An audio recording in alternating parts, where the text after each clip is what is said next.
ladies and gentlemen of the media, we have concluded today's hearing in the case of Nnamdi Kanu, and the crowning glory of it was that he put up a very good defense of himself, even though he was concentrating on the objections raised to the jurisdiction of the court. On that note, the court adjourned for further hearing to 7th of November, when the court expects that he would enter his full defense. Well, having said that, I know a lot of people have raised questions and eyebrows about the propriety of Nnamdi Kanu representing himself. It is a decision to make.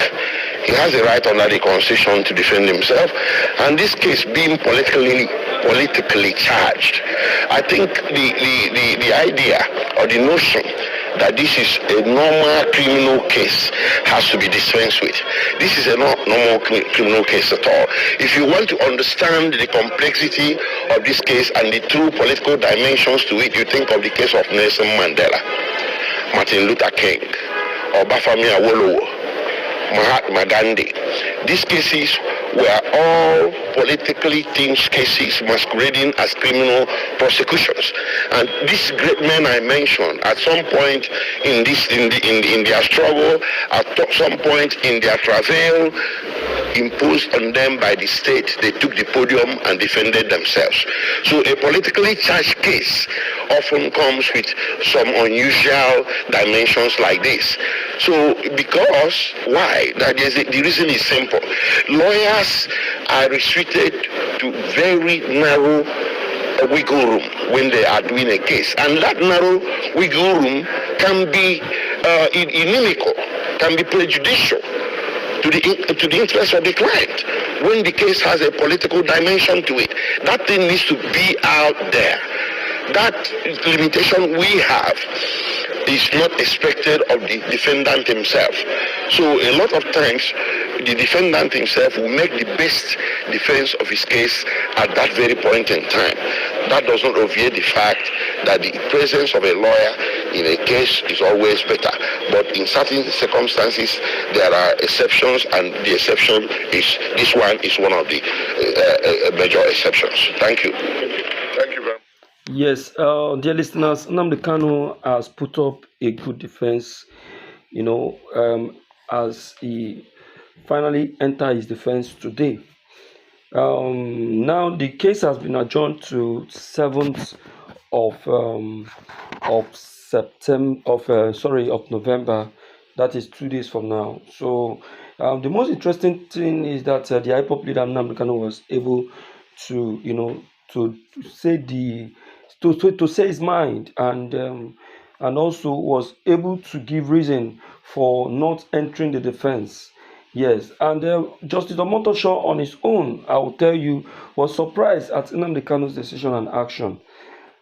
Well, everything being equal, I want to believe that the world is taking note of all that is happening. Even today's defense that Nnamdi Kanu entered finally, the world are taking note of it, and I know that Omotosho, with his position as a judge, should be able to do the right thing and the needful, or else he's risking his profession as a judge in Nigeria.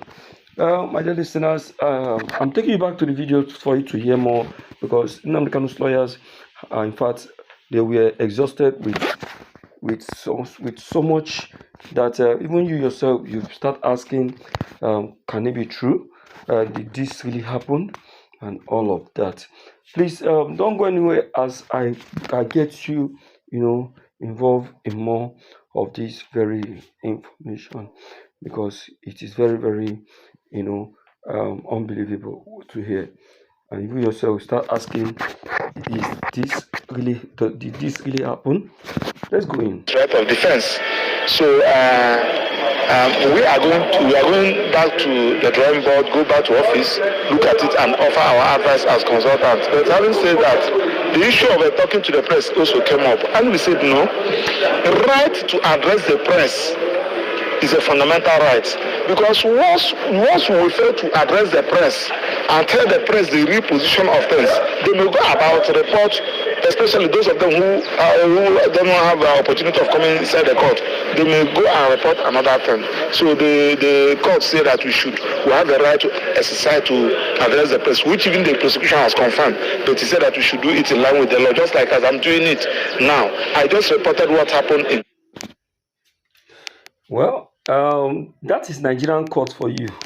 So you should be expecting court, not from them.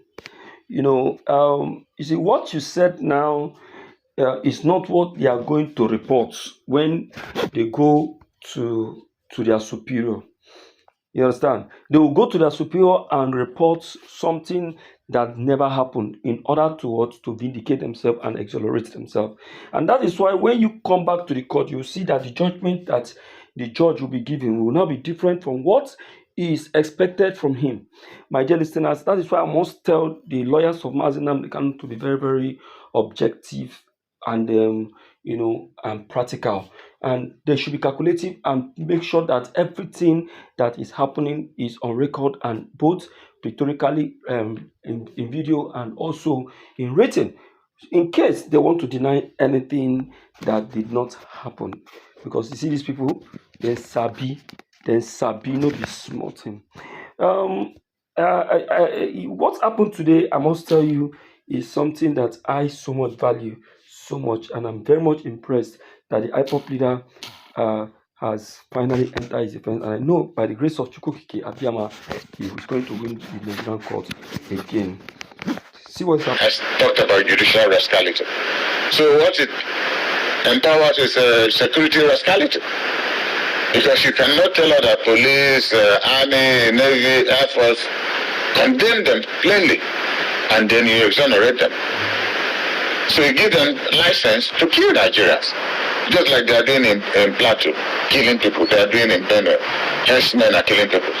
But you haven't had any person in this country condemn the herdsmen of Nigeria for killing hundreds of thousands of Nigerians.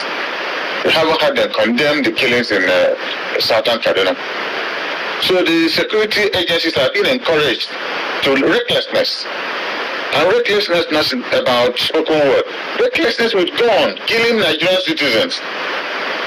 So if anybody, when Nigerian citizens see the details of the Supreme Court statement today, they will marvel at how, after saying all these illegality that the federal government and their security agencies committed, all they had to do was that the primary court said, the appeal court said that the primary court had no jurisdiction.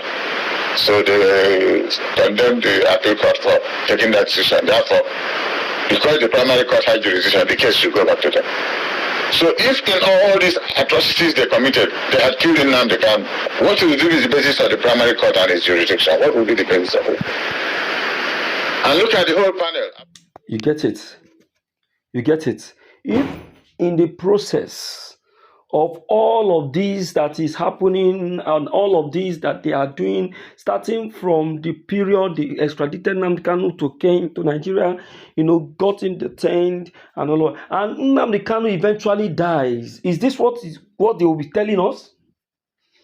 Is this what they will be telling the public? My dear people, Nigerian governments are not reasoning at all. They are not reasoning like people who actually knows the law. At all. They are reasoning like people who doesn't know the law, who are not governed by the law. We know the law, but we pretend as if we don't know the law. It's a shame. It's a shame. Please share this video. Let everyone be aware of all that happened today. All that happened today, please, my people. Please. Thank you.